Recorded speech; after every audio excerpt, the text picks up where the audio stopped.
for visiting.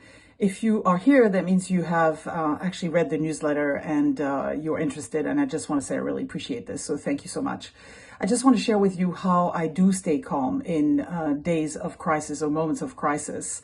And so that day in particular, in the moments where I need to remain focused, I remain focused. So when I need to book a plane, I need to book a plane. But then when I finally make it on the plane, so the first flight from Milwaukee to Baltimore, I just take a moment. I sit down. I am done with the striving and the racing to get there. I have arrived. I'm in this airplane seat. There's nothing else I can do now.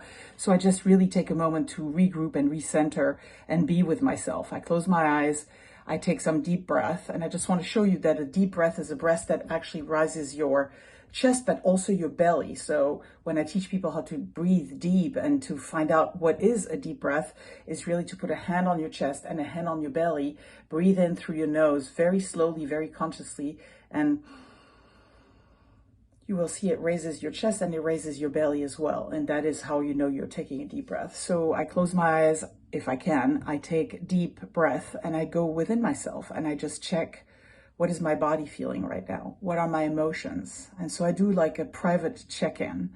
And I did that this very day on May 28th throughout the day, every time that I felt like I needed. So when I arrived in Baltimore and I landed and I sat down before I went on my computer and tried to book a flight for Paris that night, I sat down, I took a moment before taking the computer out. When I was driving to take the 2 COVID tests, when I drove and I arrived at the COVID test, before or after the COVID test, I'd sit in my car and I'd take a moment and I would just take a deep breath, check in with myself. And as you're doing this, especially if you have a chance to close your eyes and really take a deep breath, then you start feeling your body. And you would feel like, for example, right now I have tension in my neck, and I can feel it because I'm checking in with myself. And so then what I can do is I can actually like move my head around a little bit and maybe massage my neck a little bit, right? It takes 15 seconds, 30 seconds, if you have longer, that's fine. But if you don't, that's all it takes.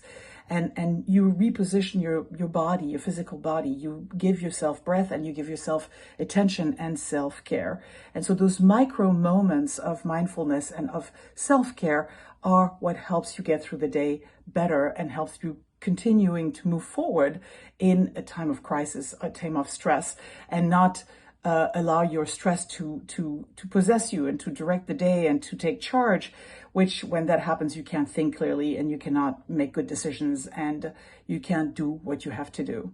So that is how you do it in the moment. And then if you want to find out more about how you practice it out of the moment, that gym of the brain that I talk about at the end, you can go to my website and check the PQ program under special programs. So thanks again for visiting. I hope this was helpful and I'll see you next time.